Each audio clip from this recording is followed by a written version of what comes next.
pacaran atau menikah dengan orang yang tidak seiman. Pernahkah kamu bertanya, seberapa kokoh fondasi hubunganmu? Atau malah, kamu sedang menambal retak harapan dengan kata cinta semata? Tunggu dulu Sobat Pintu Berkat. Video ini bukan mau menghakimi, tapi mengajak kamu menyelam lebih dalam tentang apa artinya cinta yang sepadan, bukan hanya di hati, tapi juga dalam iman. Dalam 15 menit ke depan, kita akan menelusuri 2 ayat ajaib di dalam Alkitab, yaitu Kejadian 2 ayat 18 dan 2 Korintus 6 ayat 14, yang bisa membongkar mitos soal cinta lintas iman. Siap-siap cermin batinmu akan dibersihkan.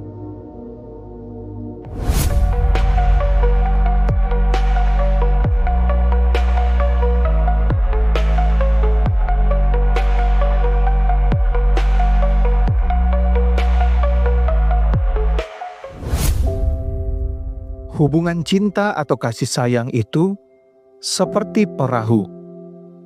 Kalau dayung tidak selaras, kamu akan muter-muter di tempat.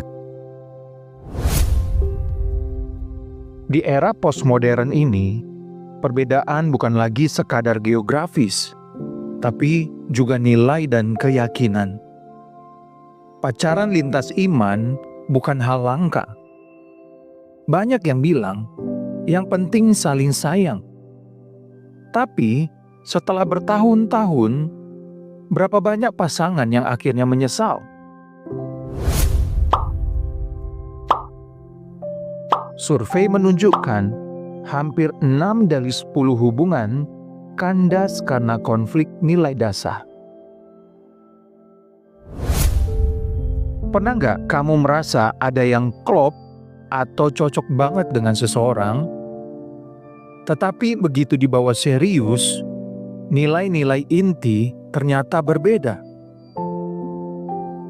Ketik ya di kolom komentar jika kamu atau temanmu pernah mengalami hal ini. Atau ceritakan pengalaman kamu. Kami ingin mendengarnya. Ada sebuah hal yang menjadi masalah. Kita mudah terbuai chemistry, lalu lupa untuk mengecek pondasi rohani. Padahal, hubungan itu bukan cuma soal hati yang berbunga, tetapi 2 jiwa yang melangkah ke arah yang sama. Ada 2 prinsip dasar yang disingkap firman Allah sejak Kejadian hingga Rasul Paulus, yang kalau kita abaikan, bisa menuntun kita pada pilihan yang penuh cucuran air mata. Mari saya ajak teman-teman menelisik Kejadian 2 ayat 18. Tuhan Allah berfirman, "Tidak baik kalau manusia itu seorang diri saja. Aku akan menjadikan penolong baginya yang sepadan dengan dia."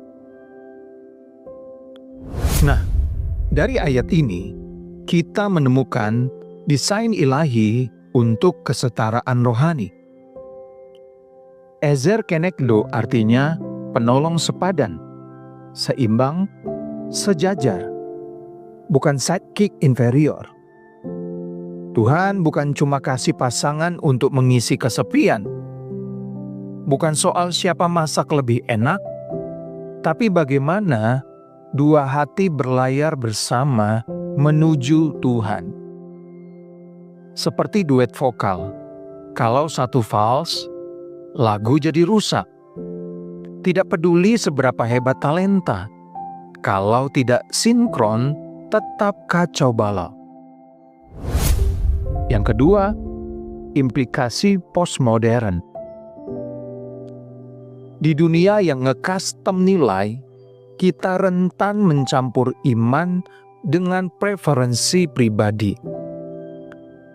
Bayangkan kalau kamu membangun istana pasir di tepi laut. Cantik bukan?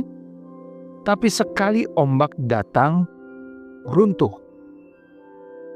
Cinta itu indah, tapi kalau nggak sepadan secara iman, keindahannya bisa jadi hanya sebuah ilusi.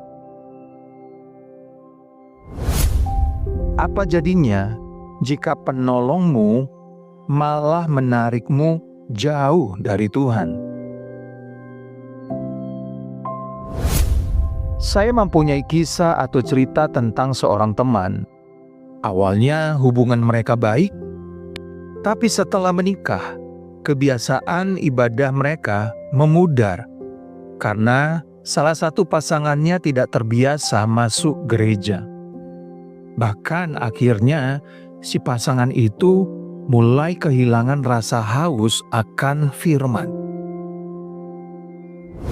Apakah kamu sedang mencari teman hidup atau hanya teman pelarian dari kesepian? Tuhan tidak ingin kita asal tidak sendiri. Dia ingin kita disatukan dalam rencana kekalnya. Selanjutnya, mari kita mendalami 2 Korintus 6 ayat 14. Janganlah kamu merupakan pasangan yang tidak seimbang dengan orang-orang yang tak percaya. Sebab persamaan apakah terdapat antara kebenaran dan kedurhakaan? Atau bagaimanakah terang dapat bersatu dengan gelap? Kita melihat ketegasan Rasul Paulus di sini.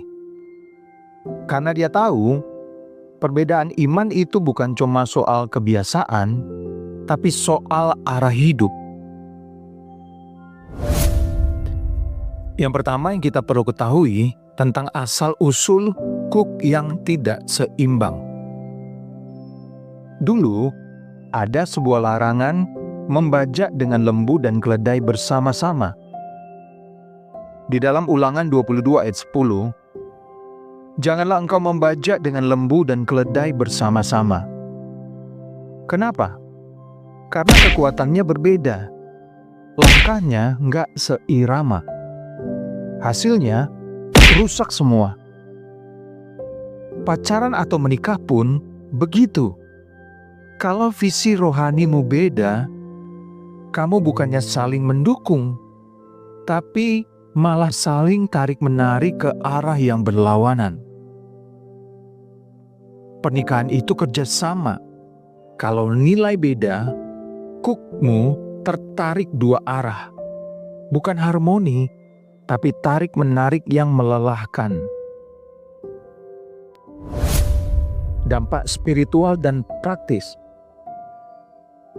Konflik ibadah bersama, penanaman nilai pada anak, hingga tujuan hidup yang tidak sinkron. Salah satu pasangan ingin pelayanan, yang lainnya ingin hidup duniawi. Apa yang terjadi? Frustasi berkepanjangan. Nah, pernahkah kamu kompromi soal ibadah demi pasangan? Yes or no? Silakan beri komentar kenapa kamu memilih jawaban itu. Jangan sampai hubunganmu membawamu bukannya naik, tapi malah menarikmu turun. Saya mempunyai seorang teman. Kita sebut saja namanya R. Dia pacaran sama orang yang berbeda iman. Awalnya mereka toleransi, tapi lama-lama R mulai mundur dari pelayanan. Jarang ke gereja. Sampai akhirnya, waktu setelah menikah, R nggak lagi berani membawa anaknya ke sekolah minggu. Kenapa? Karena pasangannya bilang, nggak usah fanatik, biarkan anak yang pilih sendiri nanti. Hati R menjadi hancur, tapi nasi sudah jadi bubur.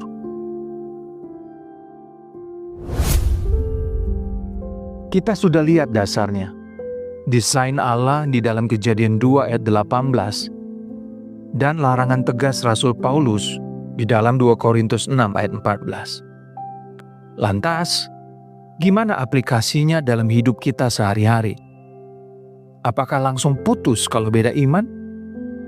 Atau nggak usah jatuh cinta sama yang berbeda keyakinan? Nah, bagi kamu yang sedang atau hendak pacaran, dan juga bagi orang tua yang memiliki anak-anak bujang dan gadis, berikut ini adalah aplikasi praktisnya. Yuk kita realistis dan rohani. Pertama, self-check pondasi iman. Buat daftar nilai rohani Anda. Ibadah, pembacaan Alkitab harian, panggilan hidup. Tanyakan, apa yang paling penting buatku dalam iman? Apakah pasanganku mendukung atau menyepelekan? Apakah dia bisa berjalan bersamamu ke arah yang sama? Aplikasi kedua, doa sebelum jatuh hati. Jangan tunggu sampai kamu terlanjur sayang baru tanya Tuhan. Mulailah relasi dari doa, bukan sekadar rasa. Ketiga, komunikasi terbuka dan doa bersama. Ajukan pertanyaan spiritual sejak awal pacaran kepada pasanganmu. Praktik doa bersama minimal seminggu sekali. Jangan canggung atau aneh melakukan hal ini ya. Sebagai pribadi yang sudah ditebus oleh Kristus dengan darahnya yang mahal, sudah sepantasnya kita melakukannya. Kamu bisa mulai tantangan 7 hari untuk berdoa bersama dengan pasanganmu. Keempat, mentoring dan komunitas seiman. Bergabunglah dalam small group atau kelas pranikah di gereja. Jangan jalan sendiri. Teman, mentor rohani, bahkan gembala bisa menjadi suara Tuhan di tengah kebingunganmu. Dapatkan pasangan seiman untuk saling accountability. Kadang Tuhan bicara lewat ketidaknyamanan. Jangan abaikan suaranya, karena suara hati kita sendiri yang bersuara lebih keras. Kita diciptakan untuk relasi yang sepadan, bukan hanya hati, tapi juga roh. Dan kita diperingatkan untuk tidak terikat dengan yang tidak seiman, demi keselamatan rohani dan harmoni kekal. Nah, pesan penutupnya nih buat Sobat Pintu Berkat. Jangan biarkan cinta membodohi dan membohongimu.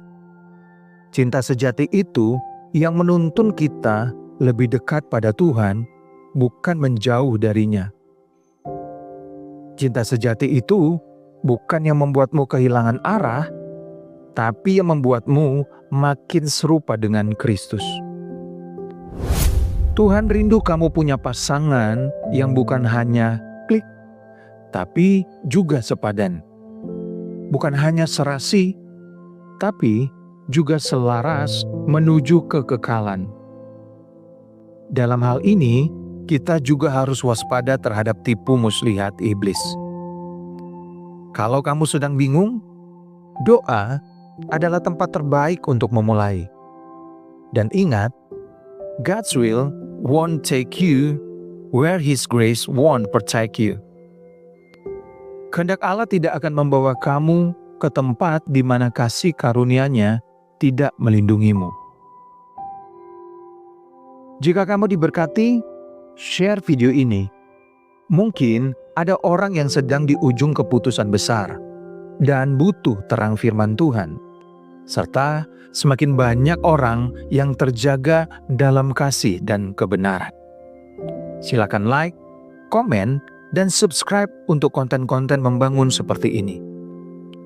Ingatlah teman-teman, hidup ini singkat. Tapi cinta yang benar bisa berdampak kekal. Kamu tidak berjalan sendiri. Mari terus bertumbuh dalam iman yang sepadan. Sampai jumpa di video berikutnya. Tuhan Yesus memberkati dan damai sejahtera Allah bagi kamu dan keluarga.